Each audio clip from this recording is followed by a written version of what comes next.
इस कार्यक्रम में हमारे संरक्षक माननीय मदन कौर जी, सभी मंचासीन अतिथि, आज से पधारे हुए मेहमानों और प्यारे विद्यार्थियों, सबसे पहले मैं उन भामाशाहों को धन्यवाद देना चाहूंगा जो प्रतिवर्ष इस तरह का ये पुरस्कार देते हैं। यह एक अच्छी परंपरा है और लगातार चल रही है, क्योंकि आज हम जिस कार्यक्रम के लिए उपस्थित हुए हैं उसमें रामदान जी की जीवन, उनसे हमें क्या सीखना है, इस पे काफी कुछ बता दिया गया है। मेरा आपसे केवल एक ही निवेदन रहेगा अध्यक्षीय उद्बोधन के रूप में कि जो बातें यहाँ बताई गई है उनको जीवन में उतारने की कोशिश करें, क्योंकि हम हर साल लिखते होते हैं, हर साल ये बातें बताई जाती है, परंतु उतना परिणाम नहीं आता जितना हम चाहते हैं। तो हम यही चाहेंगे कि आप कुछ जो यहाँ से सीख के जाएं। 10 बातें बताई हो गई, एक बात जरूर तय करेगा, हाँ आज के इस कार्यक्रम के बाद मैं इस एक अच्छी बात को अपनाऊंगा। तभी ऐसे कार्यक्रम, ऐसे समारोह को आयोजित करने का महत्व रहता है और उसकी सार्थकता रहती है। पूर्व सभी वक्ताओं ने बहुत सारी चीजें बताई और टाइम काफी ज्यादा हो चुका है। पंचाराम जी की तरफ से पर्ची नहीं पहुंचे, इसलिए मैं मेरे उद्बोधन को संक्षिप्त में रखते हुए, okay, thank you sir, now I got permission, so there is no problem.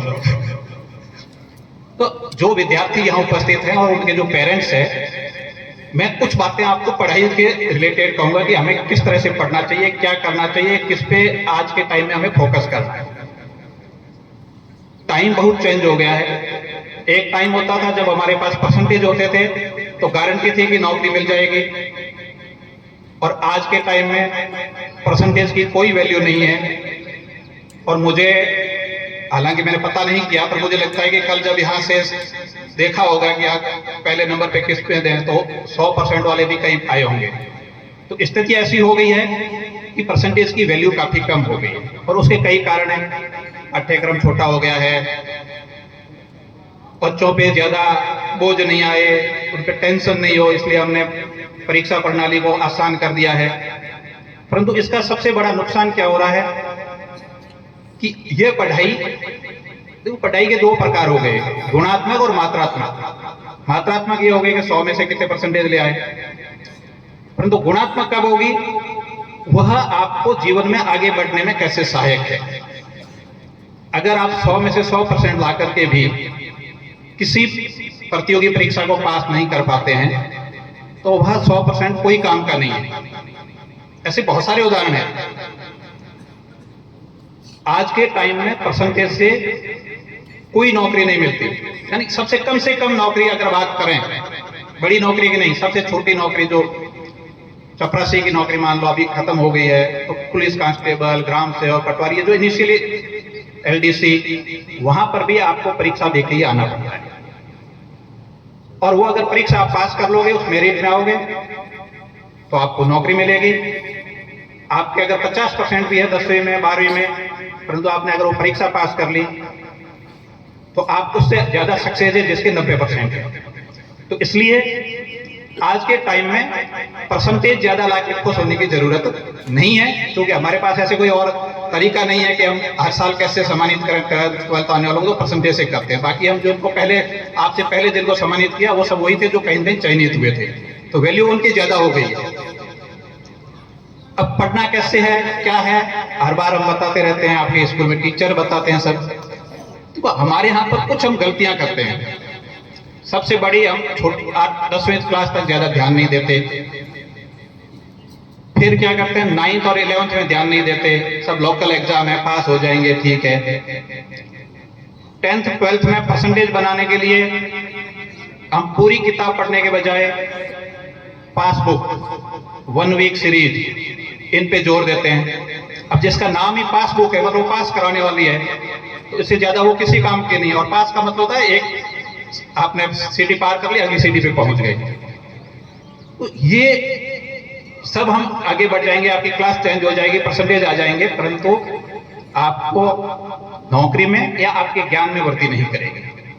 इसलिए दूसरा, जितने भी कंपटीशन एग्जाम हैं, जो हमारे बहुत सारे साथी बैठे हैं जिन्होंने कंपटीशन एग्जाम देके आए हैं या उनके परिवार में लोग दे रहे हैं, वो जानते होंगे कि जितना भी उसमें ज्ञान जो काम आता है वो आता है 6ठी से 12वीं तक का। तो 6ठी से 12वीं तक हम जो पढ़ते हैं वही आपका 80% काम आता है। उसके बाद जो बीए पढ़ लेते हैं, आप एमए कर लेते हैं, वो आपका विशेष ज्ञान है, किसी विशेष क्षेत्र में काम आ जाता है। जैसे आपको स्कूल लेक्चरर बनना है तो एमए वाला ज्ञान काम आएगा, पर अगर आपको 3rd ग्रेड टीचर बनना है, 2nd ग्रेड बनना है, पटवारी बनना है, ग्राम सेवक बनना है, कांस्टेबल बनना है या स्टाफ सिलेक्शन कमीशन के एग्जाम देने हैं, तो आपका 6ठी से 12वीं तक का ही ज्ञान काम आता है। तो इसलिए पढ़ते टाइम आपके जो कोर्स की किताबें हैं उनको वैसे ही पढ़ो जैसे आप कहानी पढ़ते हो। अगर आपको एक 4 पेज की कहानी पढ़नी है तो आप उसको पहले और तीसरे पेज से समझ जाओगे? नहीं, आपको हर एक पूरी पढ़नी पड़ेगी। चारों पेज पूरे पढ़ोगे तभी समझ में आएगी कि कहानी क्या थी, ये बात क्या थी। तो वही चीज यहां है, आप अपने कोर्स को पूरा पढ़ो, उसको 1 वीक सीरीज पासबुक को हट जाओ। इसी तरह से 9th और 11th को लोकल एग्जाम मान करके छोड़ मत दो, क्योंकि 9th का कोर्स जहां से खत्म होता है वहां आपका 10वीं का शुरू होता है, 11th का कोर्स जहां खत्म होता है वहां आपका 12th शुरू होता है। तो आपने आधा पढ़ा नहीं, उसके आगे का आधा जब पढ़ने की कोशिश करते हो फिर वो समझ में नहीं आता, और फिर कहते हैं 12th की तो ये इकोनॉमिक्स बहुत टफ है, साइंस बहुत टफ है, या 10वीं की साइंस टफ है, क्योंकि हमने उसको 9th पढ़ी नहीं, 6ठी 7वीं 8वीं से ढंग से नहीं पढ़ा, तो इसलिए वहां जाके वो टफ लगती है, क्योंकि वहां परीक्षा प्रणाली थोड़ी चेंज होती है तो हम थोड़ी मेहनत ज्यादा करते हैं। तो इसलिए आप अपनी जो पढ़ाई है उसको रेगुलर चालू रखें।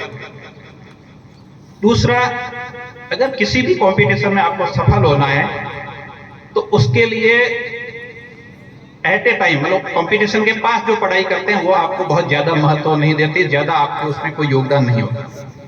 जो आप रेगुलर पढ़ते हैं वही ज्यादा काम आती है। मैं मेरा खुद का उदाहरण दूं, मैं जब भी स्कूल में होता था तो हर साल अच्छी तरह पढ़ाई करता था, और क्योंकि थोड़ा बोर्ड के साथ दिमाग ठीक था, हर साल फर्स्ट भी आता जाता। परंतु जब मैंने आरएस का एग्जाम दिया, मैं इसी बोर्डिंग में पढ़ाने आया करता था उस समय, और आरएस के एग्जाम से एक दिन पहले तक भी मैं यहाँ क्लास लेके गया था। वो नहीं कि मैं 8 घंटे बैठ करके पढ़ रहा हूँ आरएस के लिए, नहीं। क्यों? क्योंकि मैंने जब स्कूल में था, जब मैंने बीए किया, उस पढ़ाई को ढंग से किया हुआ था, तो मेरा 90% तो वही ज्ञान काम आ गया। मुझे 10% थोड़ा नया पढ़ना पड़ा, करंट अफेयर्स पढ़ लो, पिछले 1-2 साल की घटनाएं देख लो, इसके ज्यादा कुछ भी नया पढ़ने की जरूरत तो नहीं रहती है। आपको पुराना पढ़ा हुआ उसको एक बार रिवाइज कर लो, वो काम आ जाता है। तो इसलिए हमेशा ध्यान रखें, ये नहीं सोचे कि आरएस दूंगा तब जाकर के आरएस पढ़ लूंगा। प्री एसटीसी करनी है तो गर्मियों की छुट्टियों में प्री एसटीसी की तैयारी कर लूंगा, नहीं। आप रेगुलर पढ़ें। बहुत सारे बच्चे आजकल प्री एसटीसी बहुत सारी सीटें हो गई तो तैयारी करते हैं, वो गर्मियों की छुट्टियों में खूब मेहनत करते हैं, फिर भी नंबर नहीं आता, और कुछ बिल्कुल मेहनत नहीं करते, आराम से नंबर आ जाता है। क्योंकि आप अगर उसका पेपर देखते हो तो पेपर वही है जो आपने 9वीं 10वीं 11वीं 12वीं में पढ़ा, उससे अलावा कुछ नहीं है उसमें। तो ये मैं बार बार इसलिए कह रहा हूं कि आप अपनी पढ़ाई को रेगुलर जारी रखें। दूसरा, हमारे यहाँ पर 2 सब्जेक्ट पे बहुत ज्यादा माना जाता है, बहुत बड़ा भूत है, गणित और अंग्रेजी।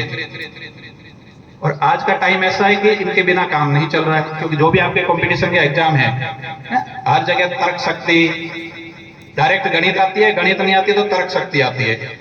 और तर्क शक्ति भी कब काम आएगी? जब आपकी गणित ठीक ठाक है। आपका दिमाग अगर ठीक ठाक चलेगा तो ही आप तर्क को समझ पाओगे, और गणित वही काम करती है।